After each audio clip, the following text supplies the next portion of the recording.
excited to be joined today by Dr. Amishi Jha. Welcome and good morning. It's so wonderful to have you. Great to be here.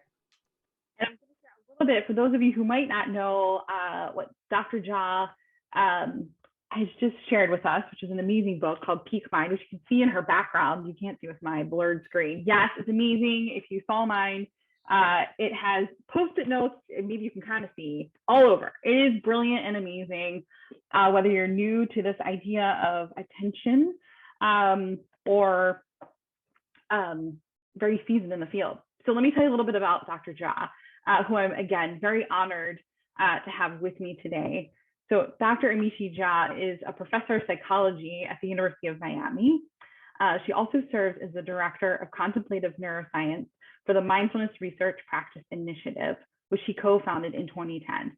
And I will just share, there's so much more that Dr. Jha has done, but I want to save this time. Go read the blog. We'll have all of that there, but I want to save this time to really dive in. And before we start, I also just want to share that before we started the call, which we didn't start recording yet, I shared with Dr. Jha that I found her research a few years back of my own journey in learning about mindfulness and attention and also applications in leadership development. So this really is a true honor for me this morning to get to speak with someone who I had the privilege to read through their research and amazing work. So really starting off with a note of gratitude. So thank you, Amishi, for joining us. Oh, absolutely. I'm excited. So I've mentioned your work in attention and mindfulness, and for those listening, I'd love to just start with how did this all happen? This work in attention, and then this thing called mindfulness came into your world. Could you just start there for us? Yeah, sure. It's quite a journey for me. I right now, as you mentioned, I have a lab that studies attention and mindfulness training, and we work with various high stress, high demand groups, and I would consider community leaders part of that group. So, I think that I I'm excited for this opportunity because for sure the kinds of people that are part of this community that listen to this vlog and listen to you, I think will benefit from understanding the nature of what I study in my lab. So that's always thrilling when you find a match. But I started this work in the topics that we study today, really from a very different place. I initially thought when I was back in high school that I was going to be a medical doctor. In fact, my mom wanted me to be a dentist. So I was not interested in that. I actually could not muster up the interest to be a medical doctor because I just frankly was more interested in kind of how things work versus just trying to treat people. It's a very compelling career choice, but just not for me. And the whole reason I was able to kind of pivot to brain science is because one of my volunteer opportunities as a candy striper who thought she was going to go to medical school was in a brain injury unit. And it wasn't until that opportunity that I realized, oh, I know where I fit in. I'm not going to be able to treat people that have medical conditions, but I'm going to definitely study what happens. And in particular, I was fascinated by the brain. And part of the reason I was so fascinated is because there is this really exciting potential that the brain has, which is to change itself for the better, something we call neuroplasticity. And I saw it in some of the stroke and brain injury patients that I got to work with in those early days, seeing that when they went to physical therapy and when they actually practiced certain physical movements, that they could improve. And even if they weren't physically moving, if they just thought about the practices, like I had a patient that I interacted with who was just learning to use his fingers again to move a wheelchair. And he would practice this motion in his mind at night when he was trying to fall asleep. And I was just like, this is amazing. As a 16, 17-year-old, I was like, this is amazing. He's just doing something quietly by himself and it's transforming his ability to function. And so decided to study neuroscience and really, again, was interested in things that would transform the way functioning happened. So landed on the brain system of attention because it ends up attention. Sometimes I'll call it the brain's boss. It is this very powerful brain system that allows us to really recalibrate the entirety of what the brain does. So whatever it is that we pay attention to kind of changes how the brain functions, which means that we've got to pay attention to what it is that we're paying attention to. It's a little bit of a tricky thing. But for many years, I'd studied how attention works using the tools of neuroscience. Just like I was saying, I became fascinated by, in those early days, we'd use brain imaging, functional MRI, EEG, electrical recordings, tasks that we would do. And we learned a great deal. And of course, that field is still ongoing. But one of the things that became very troubling for me was that though we were understanding how attention works, we were also gaining a stronger and stronger understanding that it's extremely powerful. Like I just said, it recalibrates the entirety of how the brain works, but it's also fragile and vulnerable. And when something very powerful is fragile, you got to take note of that. So if it really is a boss in the brain and then the boss can fall apart, not a good thing. But the kinds of things that we were finding were like kryptonite for attention were things like stress and threat, and not just physical threat like somebody's going to chase you or something like that, but psychosocial threat. So when your reputation or your sense of justice or your sense of purpose are threatened, you can actually become compromised with your attention. And then poor mood. So stress, threat, poor mood are sort of these big three in terms of vulnerabilities of attention. And then I'm like, okay, these are things that are very, very common in life. Um, I wanted to see if there was something we could do about it. And part of that motivation, you asked me about my own journey, was because I had reached this very odd and poignant moment in my life. I was a new mom. I was living in Philly at the time, a professor at the University of Pennsylvania.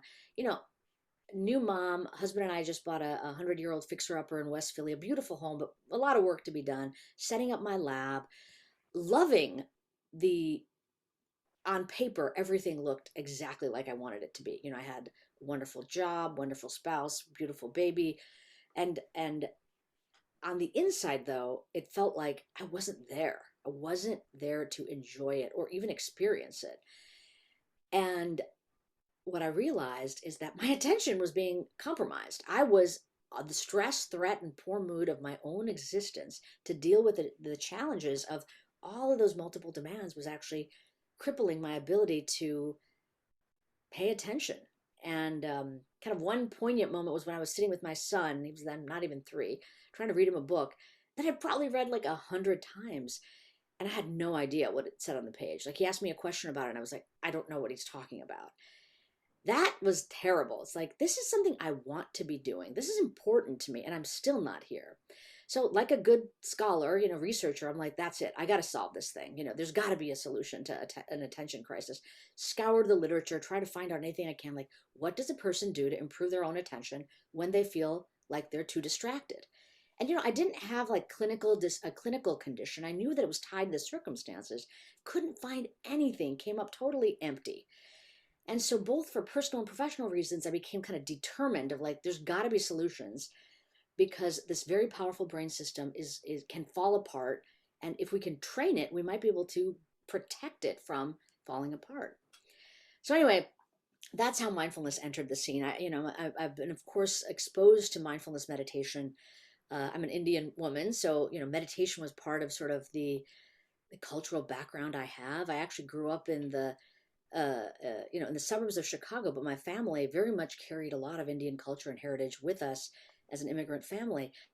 So my earliest memories are like seeing my father meditating or my mom meditating, and it was always like, that's great for you, not so much for me. I'm a Western trained person here.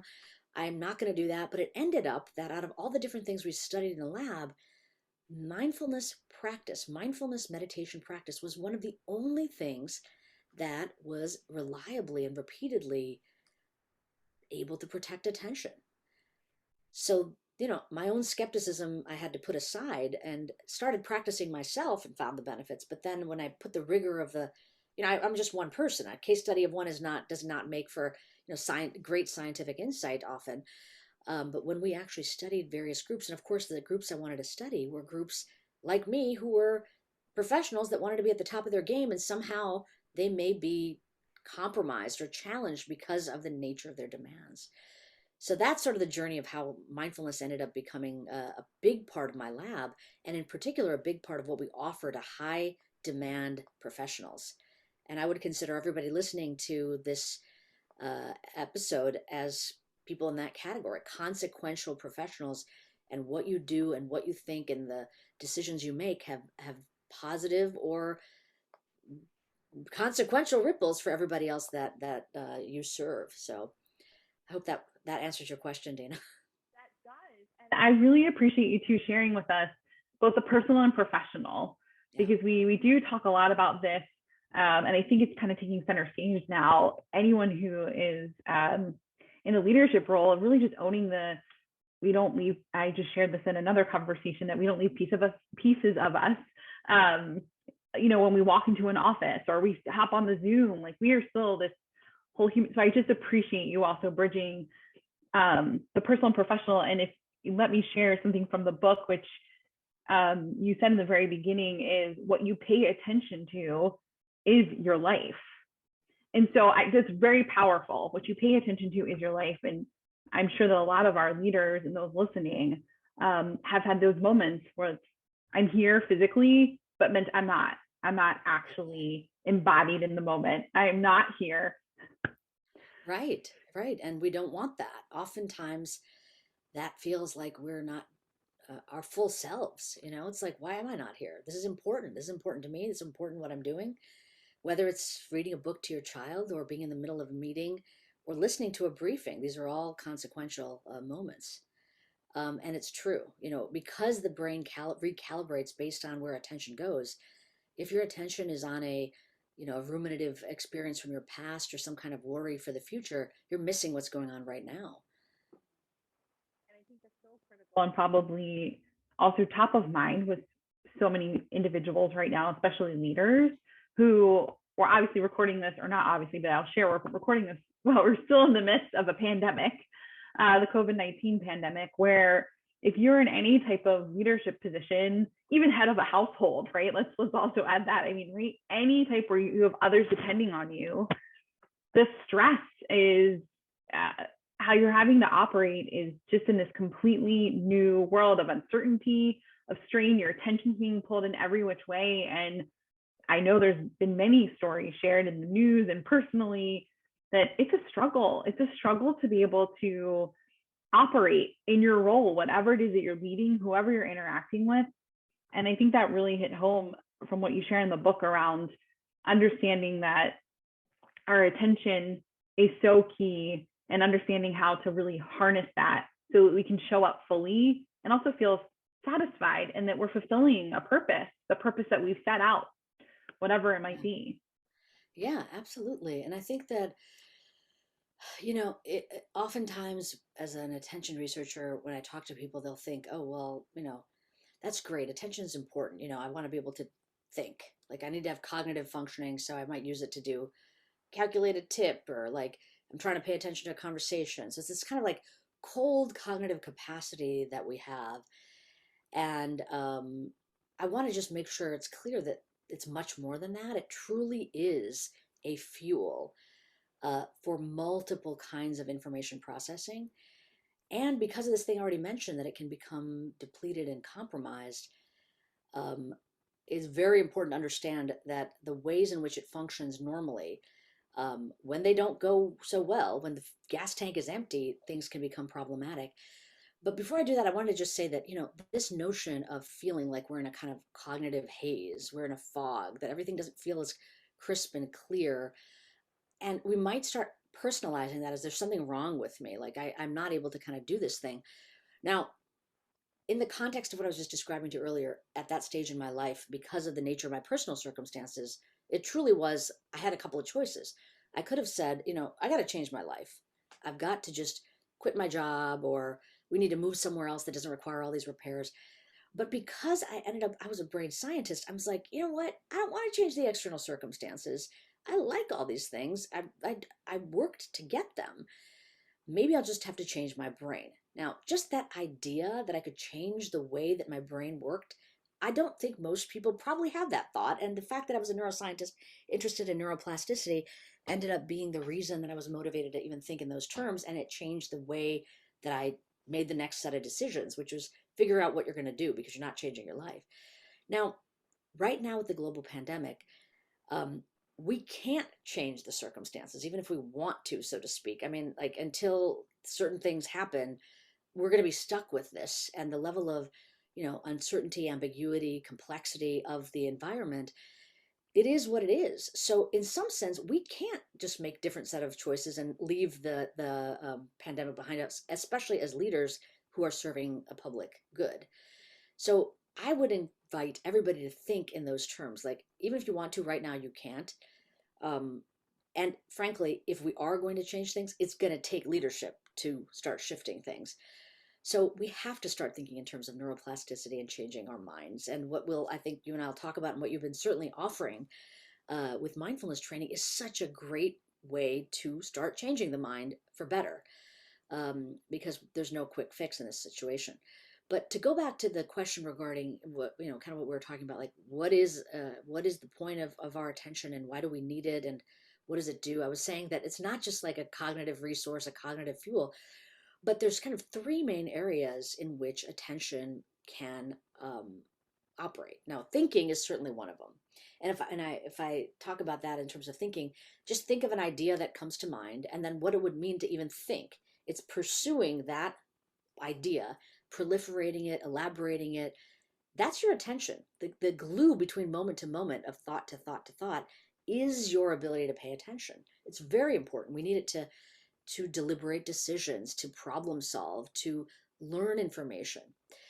But separate from thinking, another whole domain in which we can function and we need our attention to fuel it is our emotions, the way we feel. So thinking, but also feeling. And that surprises people sometimes. You're like, what? I need my attention to feel? Well, think of the most joyous moment in your life. If you had been checking your phone or worried about the next thing on your to-do list, you would have missed that moment. Your attention would not have been there, and that joy would not have been experienced. Our attention needs to be on our emotions for them to actually fully be experienced. The other aspects of attention that actually relate to emotion are, it helps us, it's needed, again, as a fuel to regulate our emotions. So to ensure that the emotional response we have is proportionate and appropriate for the situation. So we aren't overreacting, we aren't flying off the handle, we're not falling apart in a manner that is not acceptable. And frankly, it could cause a lot of problems for not just ourselves, but many people. That requires attentional control to shift things. So we needed to feel and regulate emotions. And then in addition to thinking and then feeling the way I described it, the third area is connection. Our ability to, in some sense, the ways that you show connection is extending your attention on another person. That's how they feel seen and heard, right? By you. Also communication, like just the fact that you can understand what I'm saying, and your head nod is confirming to me that you're understanding what I'm saying. You don't have a quizzical look, or you're not off doing some other task. You're here with me. That is such a powerful way in which our attention connects us to other people. And finally, leadership. So leadership in some sense is an aspect of connection, but thinking, feeling, and these various aspects of the fundamentals of connecting are all part of leadership. So now, if we know that's the sort of the landscape, this is what fuels attention. This is what attention fuels. You need it for all of these things. And when the gas tank for this attentional fuel is on full, you're in the green, everything's good, all these things work very well. Our decision making and our thinking can be rational and logical. Our emotions are proportionate and responsive versus reactive. And our connection is strong. We can empathize. We can perspective take. That's where we want to be. But as I said, the circumstances that we live in now and during the pandemic, as well as probably what every leader will encounter, will move them towards circumstances that are likely to cause challenges with all three of these aspects of thinking, feeling, and connecting. So we do have to practice and exercise the brain, because the tough circumstances, if they're not happening right now, will certainly be coming. I also really appreciate I'm sure many of us have been thinking about what circumstances we could change. And we're in control of ourselves. And the fact that you brought up the idea of neuroplasticity, so how we're set and how our brains work, we can kind of decode it, is what you're offering us, so that we can do these critical skills and we can relearn, train ourselves in different ways. So for those leaders who are listening and saying, I get it, yes, I need to be able to think, I need to be able to process what's going on around me, deal with situations in the moment, and also long-term strategy, right? The here and the now and future. I need to absolutely be connecting with others around me and who are saying, yeah, I hear you. I'm definitely struggling with this.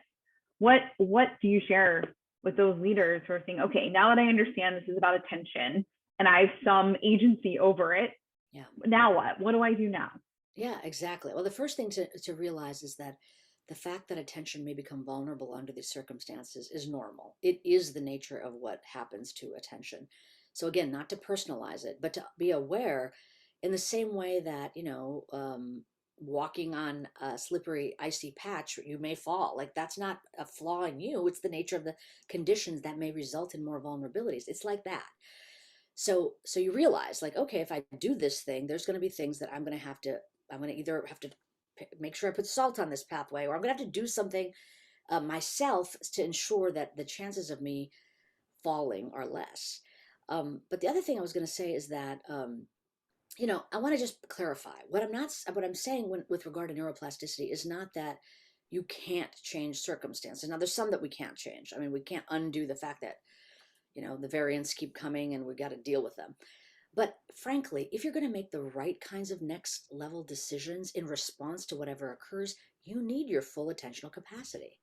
So if you're illogical, reactive, and disconnected, the chances of you using your own mind and your own agency and your own leadership in a beneficial manner will be reduced. So know that you're doing this to fuel yourself so that the best courses of action and the best version of you as a leader can show up.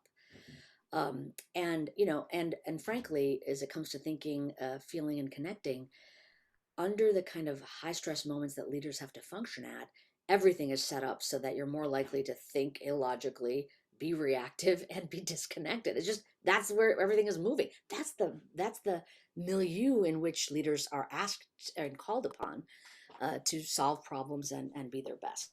So yeah, I think that everybody could understand that, yeah, this is a problem space. I want a solution. I know that probably there's some stuff I can do. And the broadest thing I'd say is to really understand, and this is part of the thing that I want to do as a neuroscientist in terms of culture change. At this moment in time, in 2021, you know, we know that we need physical activity daily to stay physically fit. It's not debated. We don't argue with it. Now, when we see people running down the street or riding their bikes and going nowhere because they're out and doing some kind of Peloton routine, we don't think that's outrageous. We think, yeah, of course you need to do this.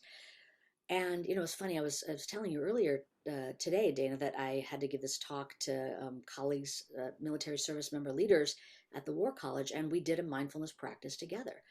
And we asked them in the chat, because it was all done remotely, like, how did this feel? And one of the persons said, it feels really awkward. I feel foolish sitting here with my colleagues with my eyes closed, kind of like this is a weird thing to do.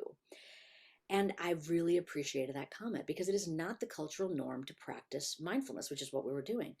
But 200 years ago, the idea that you'd wear shorts and jump up and down to go nowhere, or kind of get on the ground and try to touch your nose to the ground, that was a really weird thing. Now we don't think anything about it.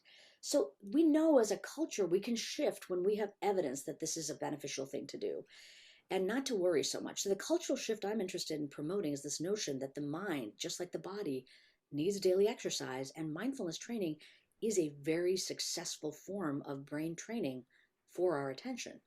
So as leaders, if everything is going to move you toward your gas tank being on empty, mindfulness will help you at least stay out of the red, even under high stress circumstances. And the good news for people nowadays is that it's more available. Mindfulness is probably more available in the last 10 years or so than it's ever been. The key, and this is absolutely important, is just like physical activity. We can't talk about it. We can't get a gym membership and never go. We got to actually do it. And we have to do it daily. So one of the missions of my lab's research has been to figure out how to make practices like mindfulness training practices accessible for people that are high stress, time pressured, consequential individuals. That means we need to find out what the minimum effective dose is. Because if you're going to practice mindfulness because you have chronic pain, for example, there's an intrinsic motivation to do that. And you may decide to do a longer training program. And there are many now that have been found to be beneficial for chronic pain. But as a time pressured leader, you probably can't spend that much time doing it. And frankly, you may not need to solve the kinds of challenges with your attention that may become more vulnerable. So that's where we've been working with groups like special forces, military service members, military spouses, and then leaders, community leaders. We did a project with Becoming Jackson Hole to look at kind of community-wide leadership, and also kind of business leaders to see if we can offer training that is low dose, but not low enough that it isn't effective to benefit and strengthen attention. And the results are good. So what we're finding is that practicing, and we can talk about what the specific practices are, 12 to 15 minutes a day for about a month really does protect attention from decline over high stress intervals. To also underscore this, it's a little bit of time. Because for those leaders that we have, I'm sure this idea of, okay, I add another thing to the list that's already this forever growing list. So if for someone who's interested in, okay, so where could I start? What could that look like? And I know you've got a lot of exercises in your book, which are very accessible if you're just beginning. So what would you share though for that leader that's saying, okay, I'm raising my hand. What do I do now? Yeah. So, this notion of our to-do list is already very long. It's a very real thing. But it's almost like recalibrating where we're going to invest our time. So, if I could offer it to be shorter, I would have, but I don't want to waste time either. If you do, a minute or two, probably not a big beneficial effect. So to know that this is not just coming from my opinion, it's coming from an evidence base where we've done study after study to figure out the daily amount of time needed and the best exercises to do. So if you're going to spend time doing something, this is probably a good use of your time. And leaders are very interested in that. It's like, I don't want to do anything that's not going to be effective. And I'm saying I wouldn't offer that. I would only offer things that I know are beneficial. In the corporate context, C-suite executives now are offered mindfulness sort of pro forma. Like, of course you're going to need this. You're definitely going to need this. And I think community leaders need to have that same offering made to them. So I'm really grateful for you doing it. But I think it's important for us to maybe even break down a little bit further what attention is to then connect the dots of why we're going to do these things called mindfulness practices that may help. Then the motivation to do 12 minutes, like, oh, I get it. I'm doing this, because it makes sense. In the same way that if you know that you're going to get, shoulder pain, if you don't keep everything strong and stable, or you're definitely not going to be able to lift your suitcase up if you're trying to board a plane because you've got no upper body strength, you're going to do the workout so that you're physically healthy and don't injure yourself. We want the mind equivalent of that. So maybe if you don't mind, I'll take a moment and just kind of describe and break down attention. Yes, that would be great. So that we can understand exactly, okay, so why? Why Yeah, are we doing exactly. this? Yes. As I already said, we know it's a complex system. It helps us think, feel, and connect. I mean, that's like as complex as you can get with human existence. So it ends up that this system of attention, which is really, even though it has challenges and it can fall apart, it is the success story of human evolution. I mean, we through the course of adapting brains for challenges in the environment, we now have an attention system that we can lean on. But it's a kind of a weird thing to have attention. Like, why do we even have it? Well, one of the big challenges that the human brain had, and even before there were human beings, is that the brain is, even though it's the most complex thing probably we'll ever know about in our lives, it's pretty limited. And the brain cannot process everything around it. It just can't.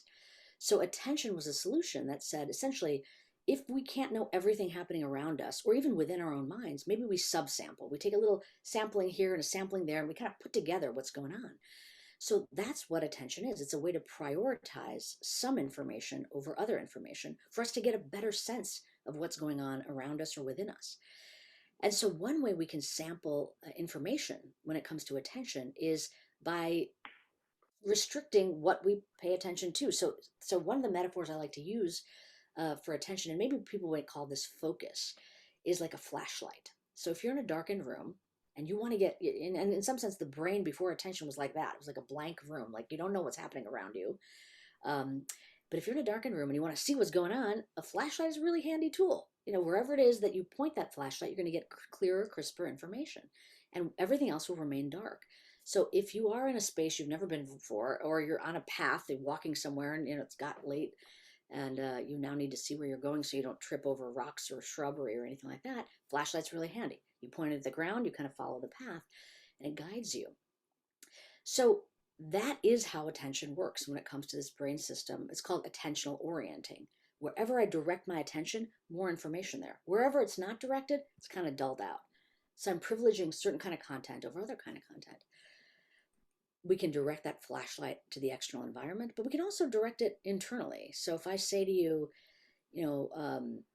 what does it feel like right now on the bottoms of your feet? Like, what?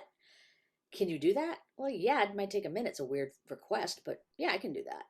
Why were you able to kind of tune in to that sensation? Because you took that flashlight of attention, directed toward that part of your body map, and now all of a sudden you have information you didn't have. It might be like, it feels kind of clammy or cold, or I never like these socks that I'm probably wearing right now. Whatever it is, it was not on your mind. I guarantee it. Nobody was probably thinking about the sensations on the bottoms of their feet before I said it. But this capacity allows us to sample that. Very much allows us to restrict and narrow information processing. So the second system of attention, though, totally the opposite of that. And it may seem like, what? I thought it was about focus. No, attention is not just focus. And when I give you an example of it, you'll be like, oh yeah, I know about that. So imagine you're driving down the road or walking, live in DC, there's a lot of walking happening, and you see like a flashing yellow light, like either by a construction site or a weird traffic pattern or school. What does that mean to you when you see that? Typically, it's like, pay attention. Very different than the narrowing flashlight, but it's like, be broad, receptive, know what's happening in the moment right now. So what we're privileging with this second system of attention is called the alerting system, is the present moment. Whereas the focusing or flashlight was really about the content. This is about now. What is happening right now? I don't know what's going to be important. Is it children running across the street? Maybe a weird flow of cars coming my way. I don't know what it is, but I better be here and attentive, broadly speaking, to what's happening.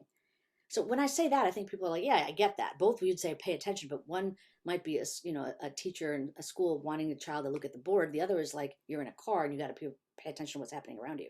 Both are experienced. So, but I think it's important to understand this notion of narrowing or focusing, broadening and being receptive, noticing.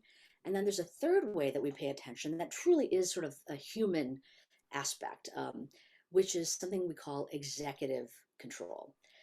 And executive control, sometimes I use the analogy of like a juggler, but the term executive is like the executive of a company. Executives don't do every task within the organization, just like an executive leadership team in a community would not. But definitely it's the job of the executive to ensure that whatever the priorities and goals are of the enterprise, the behavior follows that your actions and your goals are aligned. So you're keeping this executive control system keeps track of the goals and is constantly monitoring to see that what you're doing aligns with that goal. Very different than the flashlight or that kind of caution sign or a broad receptive stance. So I'm mentioning all three of these because now you'll see when we talk about kind of a foundational practice, which I'm sure you've even offered in some of the recordings you offer or sessions that you have, really it's designed to train all three of these systems of attention. And as I said, if the circumstances, stressful, threatening, negative circumstances can deplete attention, training it can really be beneficial. But we're not just training one thing, we're actually training three things. So anyway, I just want to say that, and maybe you could say a little bit about, the kind of practice that you think that you offer already or that people might be familiar with. Sure. So I love the terminology that you use too, which makes it very accessible to understand the three. It's the flashlight, which is focus, the floodlight, which is the blinking lights or driving, you got to be aware of what's around. And then the juggler, or that's executive functioning, right? So I just wanted to recap those again. And I think for anyone who's maybe done a practice of taking 3 breaths and asking 3 questions, feeling the body, the breath, and then asking what's important right now, I think that's a great example to show really training the thinking about the flashlight, thinking about the floodlight, right? And then it leads you of, well, what's important now, which, and you can correct me if I'm wrong, but kind of is a gateway into the juggler, being able to juggle. Absolutely. Absolutely. Yeah, I think you covered those beautifully. And there's an example of ways in which we kind of tap into all three of those. Another practice, maybe I'll just give like a quick example, would be mindfulness of the breath. So this I would consider, and in the book I talk about it as the find your flashlight practice. And I do that on purpose because I'm emphasizing the finding it. So what you do in this practice, and you'll know it because I'm sure you've practiced it, but we just sit in a comfortable position, kind of a quiet, supportive environment, and then we check in with the fact that the body's breathing. So almost like the floodlights on the body. Ah, yeah, I've been breathing this whole time, but now I'm like, it's within the scope of my awareness. And then what we do is check out what's the most vivid sensation tied to breathing. Is it the coolness of air in on my nose, or maybe I feel my chest or my abdomen, whatever it is. Pick something that's vivid, so it's not hard to locate. And then for the period of time you're going to do the practice, you're going to take that flashlight of attention and keep it steady on that particular breath related sensation. The really cool and handy thing about the breath is that it's only happening in the now. You can't save up your breath for later or, think about the breath in the future. It's just right now. And all you're doing with mindfulness is taking this observational stance to what is already occurring. You're in the here and the now. So you're pointing that flashlight toward the vivid breath related sensations, and that's the goal. That's the goal for this 5 minute, 10 minute, up to 12-minute period of time. The second part of the instruction is notice where your mind is. And when you've noticed that your mind has wandered away, not if, because it'll not wander away. 50% of our waking moments, our mind will wander just naturally. When you notice your mind has wandered away, gently redirect the flashlight back. So we already see how the flashlight's involved. It's focusing and allowing us to have a target. The floodlight's there because we're receptive to what's occurring, right? We're taking that stance of what's going on right now. And then, of course, the juggler executive control is like, that's not the goal. Don't be thinking about lunch. Think about what you're actually doing right now, or think about what you should be doing right now, just paying attention to the breath, redirect back. So oftentimes, I mentioned we do work with a lot of military folks. They consider this the push-up for the mind. So you focus, notice, redirect, repeat. And by doing that, we're tapping into all three systems of attention and strengthening them in the privacy of our, quiet office time. Now, going back to what you said about, I don't have 12 minutes. I don't want to add one more thing to my to-do list. Think about all the lapses of attention that might occur, the vulnerabilities of attention that might occur. If all it takes is 12 minutes a day, and I will be more likely to think clearly, be less reactive, and connect better, it's worth the investment. So that's what I'd like people to consider, is why they're doing it, and that it actually is doing something concretely to strengthen these brain systems of attention. The idea of the push-up. And I also am really glad that you brought up some who have been exercising in this space, to use the metaphor, right, or practicing in this space. Yeah. That yeah. in this idea of just recognizing, yes, it's becoming more normal. We're normalizing this. Yeah. That yeah. Just like running out on the street or doing the stationary bike, this is the other work to keep us here and present and able to to lead, to connect. Yeah.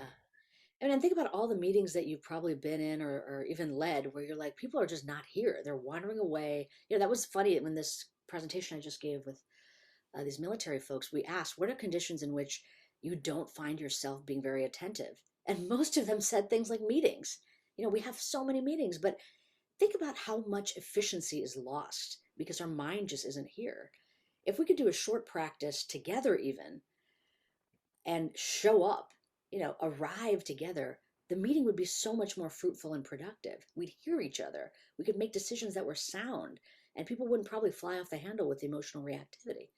So it's not just to add things to your to-do list. It's to make the things you already have on your to-do list better and more efficient. And I know that that's something that's important to all of us right now. So I just want to close out today with first a note of gratitude for sharing your time with us and with all those listening, to really also support local leaders in thinking about how to be on the front lines, but also how to take care and how to truly, as the name of this series, lead in the moment. Yeah, which is really about doing these practices so that you can be in the moment and you can be effective and efficient. absolutely. And also take care. I want to underscore that too. This is also about taking care. What you pay attention to is your life. This is bigger than just showing up to lead. This is showing up for what you're seeking to do broadly as a human, right? Absolutely. So thank you so much for this amazing conversation. And I want to ask, we'll put a link in so people can find the book. But is there any last note that if you want someone to be taking away one thing from our conversation today as a leader in local government, or anyone else who might be listening and come across this conversation, what would Yeah. be your one thing that you really hope they take away? Yeah. As I mentioned, in some sense, attention is the brain's boss. Your attention system leads you. So when you think about your leadership, pay attention to your attention. You know, lead yourself well and don't leave it to chance. You can train for it so that you have full access to all of your brain's resources. And that's frankly why I named the book Peak Mind, is because I wanted people to understand that, part of our challenge isn't that we're not capable, it's that it gets squandered away or diffused or distracted away, and we can go back to owning more fully who we are. So not only lead in the moment, but lead with attention, your own, so that you can guide others as well. This is like running around in my brain right now. That's beautiful. Well, thank you so much, Amishi. This is amazing. And I hope that those that are listening, you found a little kernel of something. If you want to jump in and try a practice, look for the links in the blog. You can find Amishi's book and her other work. And there are practices in there as well. So I thank you so much. And here's to what's next in this work and normalizing the brain workouts, right? Thank you. Absolutely. Yeah, thank you, Dana.